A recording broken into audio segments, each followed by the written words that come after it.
In the quiet hum of a laboratory at the Massachusetts Institute of Technology, a student drifts into the twilight zone between wakefulness and sleep. On their hand sits a strange glove-like device, heavily laden with sensors.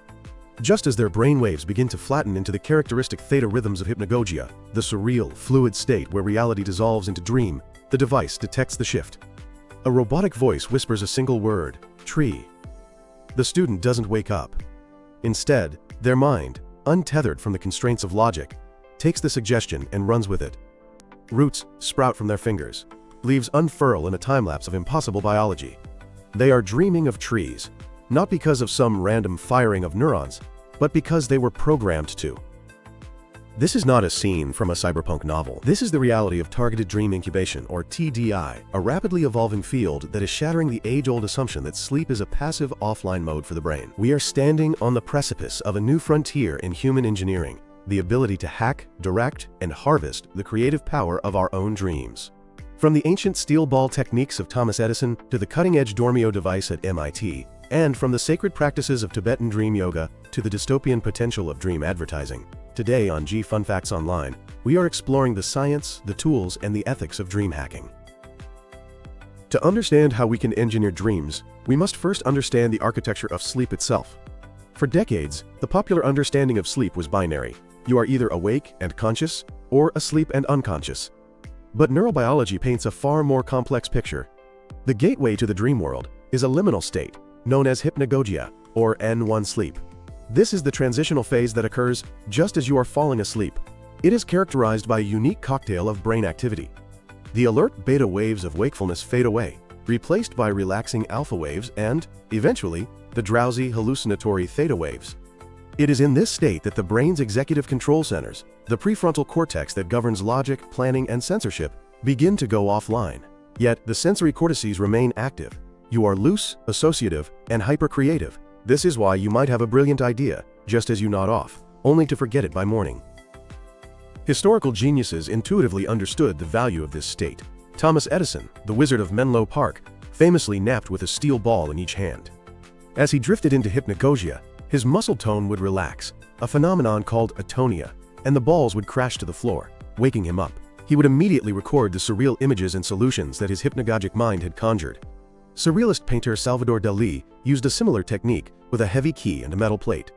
They were, in effect, the first dream hackers.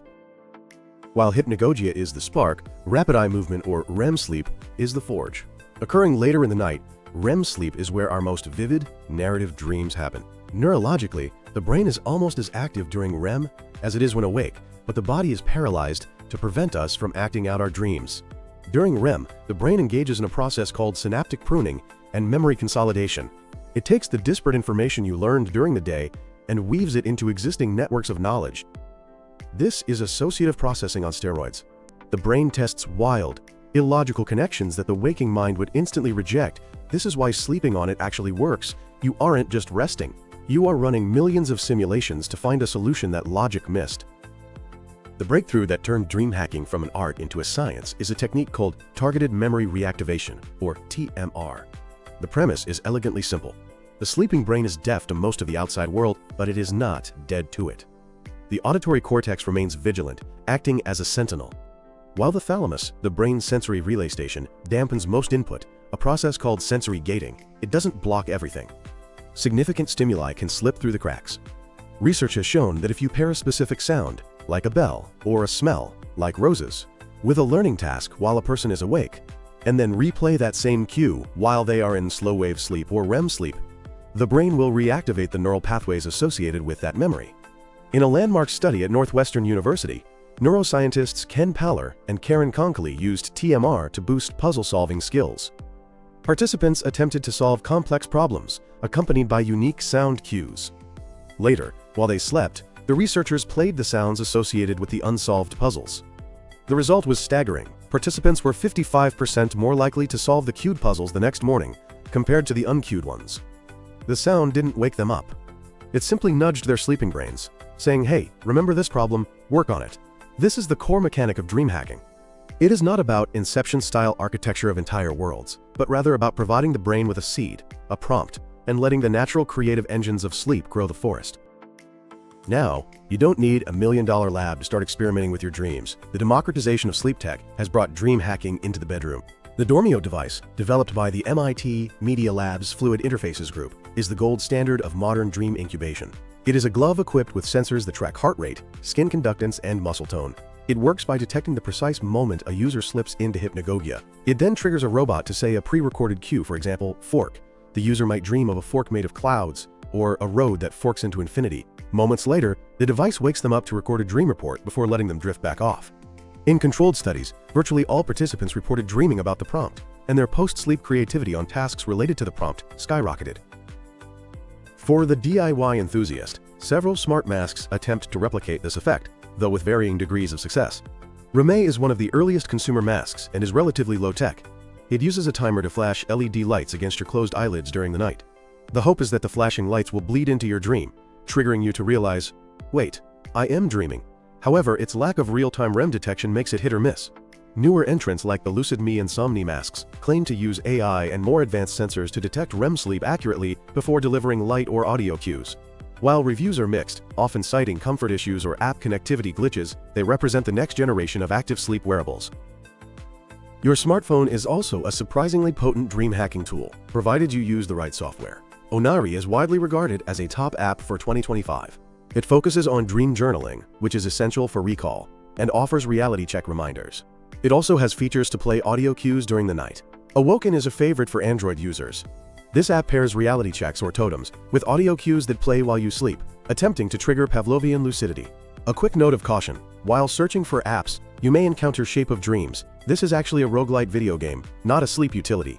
Beware of digital placebos. Furthermore, the Monroe Institute has spent decades researching hemisync, or hemispheric synchronization, a technology that uses binaural beats. This involves playing slightly different frequencies in each ear to entrain the brain into specific states. Listening to theta beats, between 4 and 8 Hz, can help induce the hypnagogic state, making it easier to enter a lucid dream directly from wakefulness, a technique known as wake-induced lucid dreaming. If you want to engineer your own creativity tonight, you don't need to buy a $300 mask. You can use the Wake Back to Bed protocol combined with mnemonic induction of lucid dreams, or MILD. Here is the protocol. First, set an alarm to wake up after roughly 4.5 to 6 hours of sleep. This targets your longest REM cycles. Second, stay awake briefly for 15 to 30 minutes. Read about dreams, journal, or just meditate. Do not look at bright blue screens like phones or TVs, which ruin melatonin production. Third, set the intention. As you go back to sleep, repeat a mantra. Next time I am dreaming, I will remember I am dreaming. Fourth, visualize. Imagine yourself back in a recent dream, but rewrite the ending so that you become lucid. See yourself solving the problem you are stuck on. Finally, the drop. As you drift off, hold that intention. You are priming your brain's prospective memory to activate when the dream begins. For the serious one ironaut or dream explorer, the supplement galantamine is a powerful, albeit controversial tool. Originally used for Alzheimer's, it inhibits the breakdown of acetylcholine, a neurotransmitter crucial for REM sleep. Taken during a wake-back-to-bed interruption, it can induce hyper-vivid, long-lasting lucid dreams. However, be warned, it can also cause sleep paralysis and nausea, and tolerance builds up quickly. It is not for casual use. But there is a dark side to this technology. If scientists can insert trees into your dreams to boost creativity, corporations can insert beer to boost sales. This is not a hypothetical scenario. It has already happened. In 2021, on the eve of the Super Bowl, Molson Coors launched a dream incubation campaign. Since they were locked out of buying TV airtime during the game, they decided to advertise in the one place that was unregulated: your subconscious. They released a specific soundscape and visual video designed to be watched before bed. The goal was to incubate refreshing dreams of mountain streams, waterfalls, and, conveniently, Coors Light. They partnered with Dr. Deirdre Barrett, a legitimate dream psychologist, which drew sharp criticism from the academic community. Burger King took a darker approach. In 2018, they released the Nightmare King, a green-bunned burger they claimed was clinically proven to increase the frequency of nightmares by 3.5 times. They even conducted a sleep study, though largely a marketing stunt, to prove it. While tongue-in-cheek, it normalized the idea that a brand's goal could be to physically alter your sleep architecture. Xbox used targeted dream incubation to record the dreams of gamers after they played the Series 10 console. They then used those recordings to generate video content. While framed as a celebration of creativity, it fundamentally treated the dreamscape as a mine for content generation. These campaigns triggered a massive backlash. A group of 40 prominent sleep researchers, including active members of the dream engineering investigators, signed an open letter warning that dream advertising is a slippery slope. The concerns are terrifying. First, there is no consent. If a smart speaker or a phone app plays a high-frequency cue that you can't consciously hear but your sleeping brain registers, have you consented to that ad? Second, addiction manipulation. Dreams are powerful emotional drivers. If a company incubates dreams about cigarettes, gambling, or junk food in a recovering addict, the consequences could be devastating. Third, privacy. Apps like Pokemon Sleep gamify sleep tracking. But they also collect massive amounts of biometric data. Who owns the data of your sleep cycles? If an algorithm knows you are in a vulnerable emotional state based on your REM patterns, can it sell that data to advertisers? Nita Farahani, author of The Battle for Your Brain, argues that we are facing a crisis of cognitive liberty. We need a new set of human rights that protects the sanctity of our inner lives from neurosurveillance and manipulation. It would be arrogant to assume the West invented dream hacking. For over 1,000 years, Tibetan Buddhists have practiced dream yoga, or milam. Unlike Western lucid dreaming, which often focuses on hedonism like flying or fantasy fulfillment, dream yoga is a spiritual discipline. The goal is not to control the dream for fun, but to realize the illusory nature of the dream, and by extension, the illusory nature of waking reality. Monks train to maintain unbroken awareness from wakefulness into deep sleep. They perform tasks in dreams, such as meditating or changing the size of objects, to prove to the mind that reality is malleable. The Dalai Lama has actively engaged with Western neuroscientists via the Mind and Life Institute to explore these states.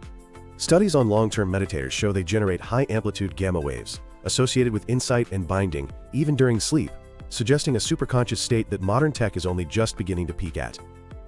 Similarly, the ancient Indian practice of yoga nidra, or psychic sleep, induces a state of deep relaxation where the body sleeps, but the mind remains aware. Modern EEGs confirm that yoga nidra practitioners can sustain theta and delta waves while conscious, a physiological paradox that boosts creativity and healing. Where the West seeks to hack the dream for productivity or profit, the East seeks to honor the dream for enlightenment. Perhaps the future lies in synthesizing these approaches, using technology to access the state, but wisdom to navigate it.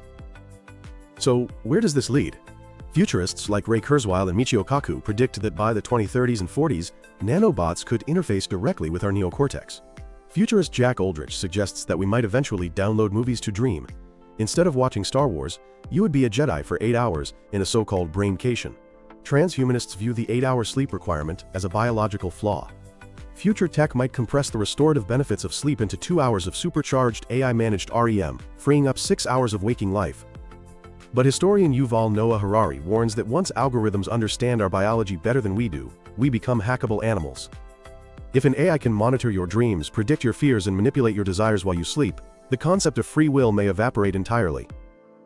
Dream hacking is a double-edged sword. On one side, it offers a key to unlocking the deepest reservoirs of human creativity, solving complex problems, and healing trauma through TMR.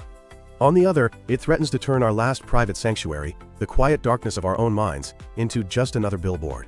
As we engineer our sleep, we must ask ourselves, do we want to wake up smarter or just more obedient? The technology is here.